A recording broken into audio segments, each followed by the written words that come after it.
Happy Friday, folks. It is June the 26th. This is Hurricane Hub Live. I'm Chief Meteorologist Tim Pandajis.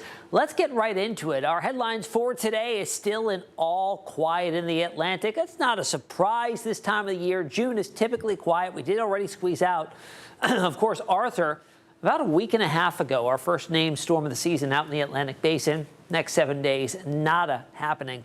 Development odds in the Eastern Pacific for what's been tagged as Invest 94E are starting to dip. We're watching that very broad system move into a more stable air mass, and that's meaning development odds are getting less and less for the fourth named storm potentially in the Eastern Pacific basin, 94E currently. A look at climatology here of the Atlantic season from 1944 to 2020. You see June here, really quiet. July is a little bit more active, but still rather quiet compared to the rest of the season. We start to see things really ramp up, say around August the 15th. You see that really obvious jump in activity, not only in hurricanes, but hurricanes and tropical storms. And then by September, it's game on. Peak of the season, September the 10th. And then slowly but surely, activity does start to dwindle, but it takes a while.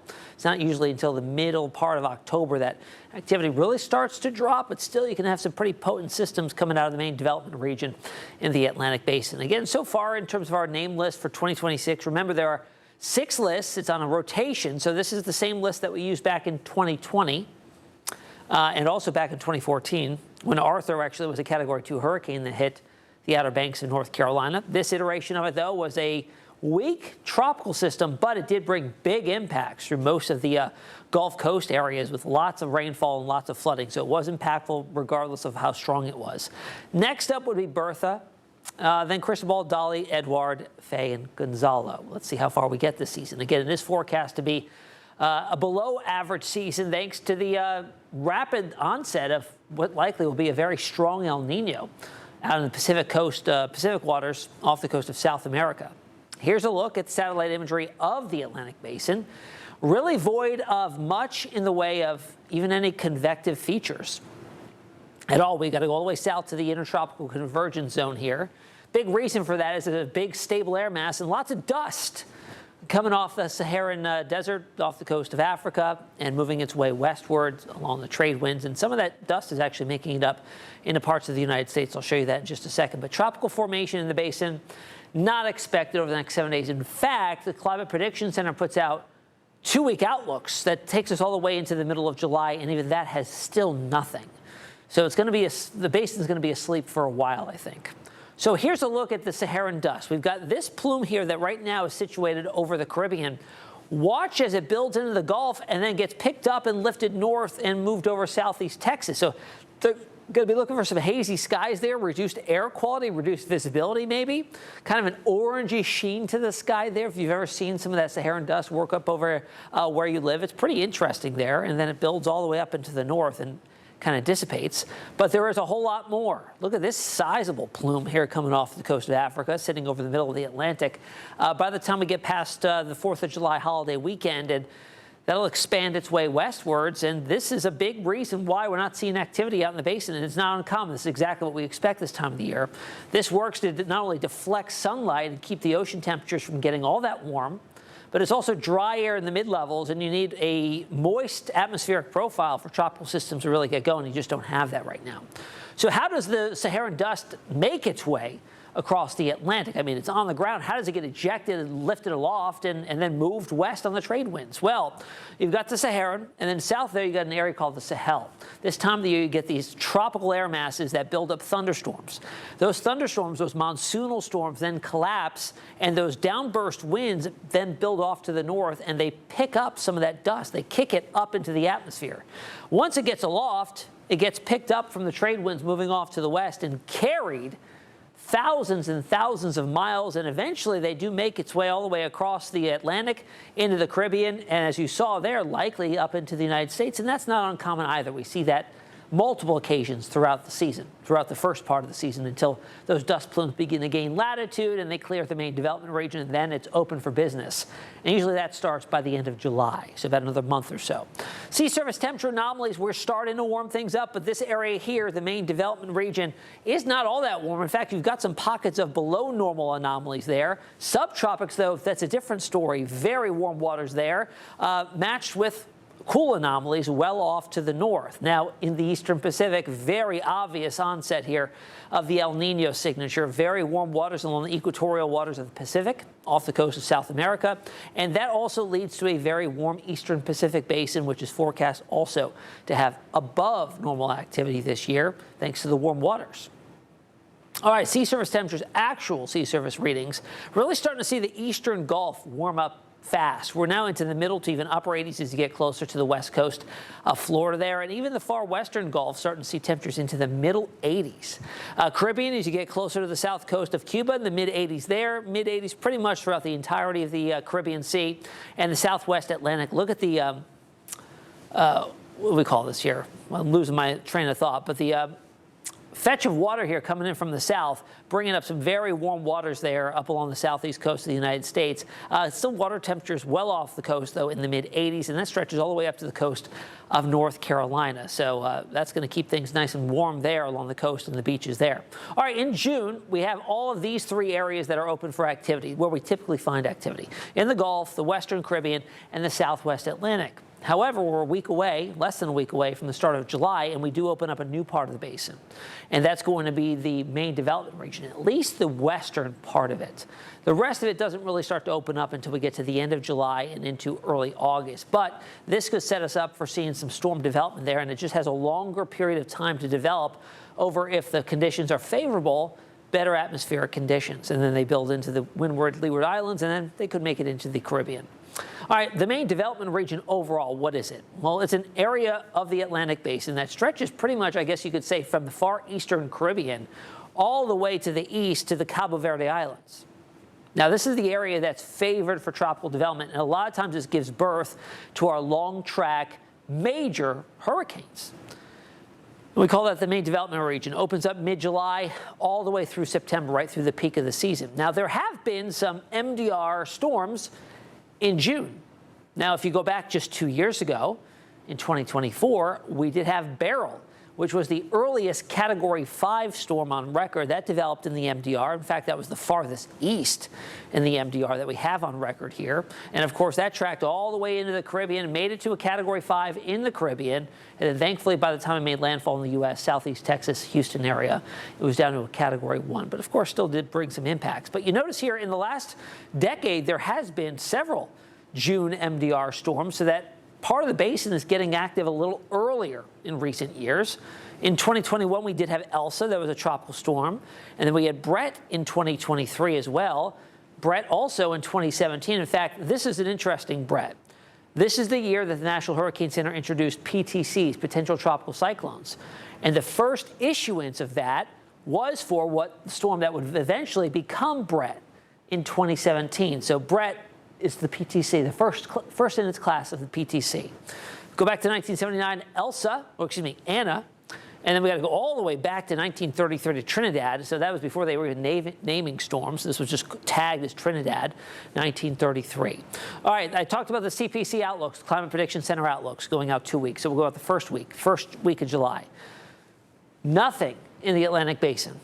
East Pac, maybe some development, although low odds are there. Go out another week, middle of July, still nada in the Atlantic basin. Go over to the East Pac, slightly better odds. Now we're up to moderate chances of some development here. Central Pacific starting to heat up there as well. But there's a Hawaii, could have some activity there by the middle of July. All right, that's the latest in the Atlantic basin. Things are looking quiet, at least for the next week and a half, maybe 2 weeks. Well, we'll check on the Eastern Pacific and see how Invest 94E is doing after a quick break.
Welcome back to Hurricane Hub Live. Let's get a check on the Eastern Pacific. This area right here is what's been tagged as Invest 94E, but I'll tell you what, the odds of it developing over the next 7 days have gone down. Yesterday when we talked, this was up to high chances of developing, got up to 70%.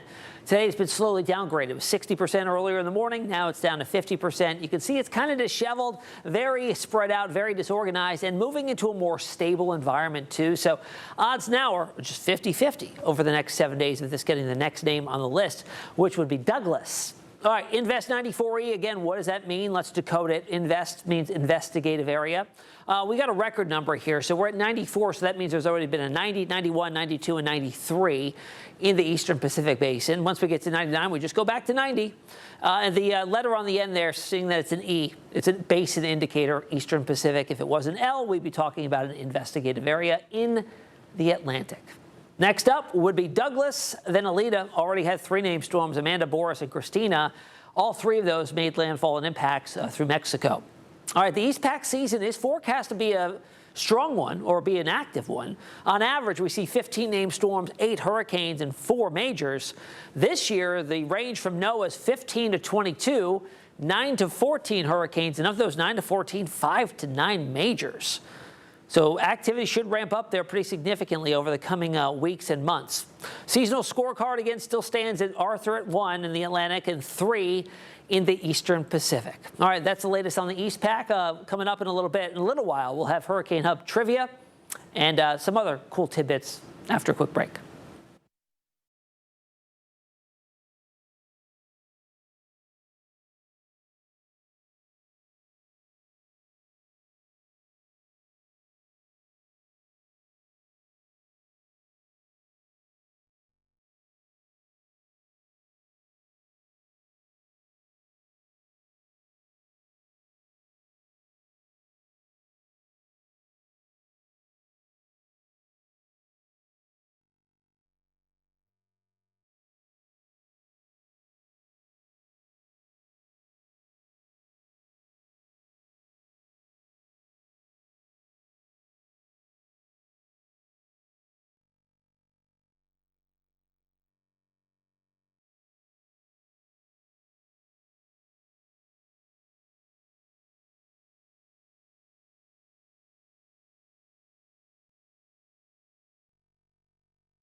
All right, folks, welcome back to Hurricane Hub Live. We talked about the various hurricane outlooks for the 2026 Atlantic season, and we are lucky enough today to be joined by Dr. Philip Klotzbach, and out of Colorado State University, and he puts out hurricane outlooks several times throughout the season. And Phil, you put out the outlook, one of the earliest ones, in early April, and you were calling for that's correct.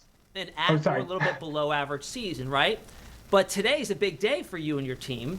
You put out the updated outlook coming out June 10th. Can you tell me about when we get into the outlook in a minute, but tell me about the methodology that you look at to alter the forecast as we go throughout the season? There's a whole scientific methodology to it, so I'd love to hear your thoughts on that. Yeah, that's correct. So our group puts out 4 seasonal forecasts per year. We do our first one in early April. We update it in early June, early July, and early August. And the reason why we update the forecast is because there's new information in the climate system, new information in ocean conditions, new information in atmospheric conditions that can help us better fine-tune the forecast. Sometimes the April forecast, the June forecast, July and August updates all are the same. Other times we do raise the numbers up or down just based on kind of what's occurred in the atmosphere ocean system. So in the case of the 2026 outlook, we did reduce our forecast numbers a bit with the update we put out earlier today. Yeah, I do want to share with the viewers, we touched on this earlier in the show of your April 9th outlook, and we have that up now, calling for 13 named storms, 6 hurricanes, and 2 of those becoming major hurricanes. But your update today, coming out June the 10th, as you mentioned, did lower that a little bit, down to 11 named storms, 5 hurricanes, and 2 of those major. So my big question for you is, what has changed over the last 8.5 weeks or so that led you to lower these numbers? Yeah, so when we put out the first forecast, we were anticipating probably El Nino, which is warmer than normal waters in the eastern and central tropical Pacific. We were anticipating El Nino to develop and likely be of at least moderate strength. Over the last few weeks, the El Nino has come on pretty strongly. So we're currently still have what was officially warm neutral conditions, but likely headed over to El Nino here very, very shortly. And when you get an El Nino, so when you get warmer water in the central and eastern tropical Pacific, why that matters for the Atlantic is because of what it does to winds high up in the atmosphere. In the tropical Atlantic, those winds tend to blow much stronger out of the west when you have El Nino conditions. And what that does is increases levels of vertical wind shear. Vertical wind shear is a change in wind speed and direction with height in the atmosphere. Too much shear tears apart hurricanes. So El Nino you can think of in general as being good for us and bad for the hurricanes. Yeah, I mean, it's amazing to see how quickly the El Nino is developing out there in the Pacific. Now, in your opinion, are you pretty impressed by how quickly the El Nino is coming on, especially with the most recent European outlook for the season showing a possibility? I know it's a big word that people are using, the super El Nino possibility, but what are your thoughts? Yeah, I mean, certainly there is quite a robust possibility of a strong El Nino. Perhaps I like the term Jurassic El Nino if it gets warm enough. There is a potential for quite a strong El Nino event developing over the next several months. There are indications of just wind patterns, the El Nino really starting to lock in here shortly. Typically, if you have, say, a weak El Nino, Atlantic hurricane seasons can still be fairly busy when you have weak El Nino conditions. When it gets stronger, the El Nino signal tends to dominate. The one exception to that rule was in 2023, where we had a moderate to strong El Nino event during the hurricane season, but at the same time, we had record warm tropical Atlantic. And as you might expect, since hurricanes live off of warm ocean water when the Atlantic is warmer, that tends to create conditions that are more conducive for Atlantic hurricanes. So in 2023, while we had the El Nino, we also had a record warm Atlantic, and that tended to generate very, very different vertical wind shear patterns that were much more conducive for hurricanes in 2023 than you would expect given the El Nino that was underway at that time. And Phil, I really like about your outlooks that you and your team put out is that you don't just put up numbers. It's a 38-page report. I mean, there's a lot of information in there. And what I really enjoy about it is that you put out the landfall probabilities. And I want to go through the differences from the April outlook to the most recent outlook that you put out today. For the entire U.S. coastline for one major hurricane landfall, it started in April of 32% chance, down to 24%, based on the average of 43%. East Coast, 15% down to 11%. And the Gulf Coast, which, as we all know, has really kind of dealt with the brunt of all the hurricane landfalls over the past few years, went from 20% down to 14%. What kind of things go into developing the probabilities there, and what led you to kind of, almost in some instances, downgrade it by a significant amount? Yeah, so when you can't say months in advance when or where storms are going to strike, but we can basically calculate probabilities of landfall, so the odds of storms making landfall in various regions. And the way we calculate these is based on historical data, so you can get kind of the historical long-term average probabilities, and then we adjust those up or down based on our latest forecast. And in addition to forecasting activity across the entire Atlantic, we also forecast Atlantic activity in the western half of the basin. And the reason why we focus on the western half of the basin is because that's where pretty much all the land masses are. So that's where all the people live. That's where the property is. And in general, in addition to, say, forecasting a below normal hurricane season, we also anticipate a little bit less of that activity in the western half of the basin this year. There's two reasons for that. One, El Nino tends to favor storm recurvature. So if storms do form, they tend to recurve east of, say, the United States, east of the Caribbean. And also, when you have El Nino conditions, it really tends to increase vertical wind shear in the Caribbean. If you get too much shear in the Caribbean, it really knocks down storms in that region. And storms in the Caribbean, by definition, are in the western half of the basin. So it's kind of a combination both of fewer formations, especially in the Caribbean, as well as a little enhanced chance of storms recurving, say, east of the islands. Now, another question for you. Did you run into any, when you were doing your April outlook and then to the June one, any interference from the spring predictability barrier at all? Certainly in March, obviously, we had some caveats about kind of the strength of the El Nino, given how quickly it's been coming on and kind of the robust signals we see going forward. Certainly at this point, I think we're past kind of that predictability barrier. It looks like El Nino is just about to lock in here over the next several weeks. And I'd say, we've been doing these seasonal forecasts all the way back since 1984, when my mentor, Dr. Bill Gray, started doing these forecasts. One thing that we have now that he certainly didn't have at his disposal when we started is we do have climate models. And these climate models, what we're looking at our forecast for the next several weeks out to the next few months. And we're not looking at, say, the forecast for, the weather in Norfolk on August 7th. What we're looking at are 1 to 3 month average forecasts over large regions in the tropics. And those models can give us enhanced skill at kind of being able to determine what might be coming down the pike in the next several months. And for example, as you mentioned earlier, the European Center model is one of the better climate models, and it is very, very robust in forecasting quite a powerful El Nino this summer and fall. So kind of giving us increased confidence that, we are headed down the road towards a robust El Nino. And if you're interested in El Nino, NOAA will be issuing their updated El Nino outlook tomorrow, June 11th. Yeah, we'll actually be going to be speaking with somebody from NOAA tomorrow about El Nino, so that's perfect timing there. Last question for you, Phil, before I let you go. Now, based on trends, I know you're already looking forward to the next update coming out in July, about 4 weeks from now. Based on trends you're already starting to see emerge, which way do you think you'll be leaning? Are we going to maybe increase, maintain, maybe lower? Is it too early to tell? I mean, I think it's a bit too early to tell because obviously if we were leaning one way or the other, we probably would have done it with the outlook we put out today. But yeah, I mean, obviously a lot of it is we got to kind of just wait and see how this El Nino comes on. Climate model forecasts are not always reality. So obviously if the El Nino were to some reason not come on as fast, then maybe the numbers would go up. Another thing we do need to monitor is what's going on in the Atlantic. Right now, the tropical Atlantic water temperatures are pretty close to their long-term averages, which is they're not kind of enhancing or inhibiting activity. So we think the strong El Nino will dominate. If for some reason the Atlantic were to warm up much faster than normal, say, for example, we maybe consider increasing the numbers. Alternatively, if the El Nino were to come on really, really fast and the Atlantic were to stay kind of at average or even cool a little bit relative to normal, maybe we would lower the numbers a bit more. One last question, I'm sorry.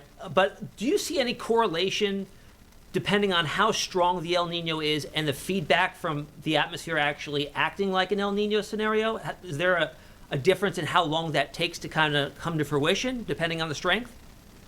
Yeah, typically when you get a strong El Nino, it's going to really tend to dominate the signal fairly quickly. And we're actually already seeing signs of that, especially in the model forecasts just for the next few weeks. We look at the forecast. Most of the models are forecasting very strong winds high up in the atmosphere in the Caribbean, extending into the tropical Atlantic. And that's a surefire sign that El Nino is underway. So I think, we're actually already seeing the signs. Sometimes if the El Nino is weaker and comes on later, maybe you wouldn't see as much of a signal during the season. But I think this one is definitely going to have pretty significant impacts. Awesome. Dr. Philip Klotzbach from Colorado State University, I really appreciate your insight here, and thank you so much for joining us today on HHL. Yeah, thanks so much.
Welcome back. Yesterday's trivia question. In the past 175 years, there's only been 2 years with no hurricanes, 1907 and which other year? 1914. Not only were there no hurricanes, there was only one single named storm.